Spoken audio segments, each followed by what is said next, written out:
koy verim oğlam yarım bilen gideyim. Sana İlsiz günlüsü de bara sandığa saylanıp koy verim oğlam yarım bilen gideyim.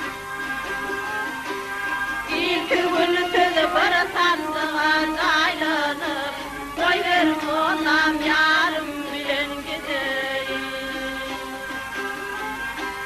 Yarım gitti cani reşte yüzüldü, bağrım kebap kolu bahçişe düzüldü. sana Geçip oldum başım eyşim o yazıldı, koy verim oğlam yarım bilen gideyim. Geçip oldu başım eyşim o yazıldı, koy verim oğlam yarım bilen gideyim. Geçip oldu başım eyşim o yazıldı, koy verim oğlam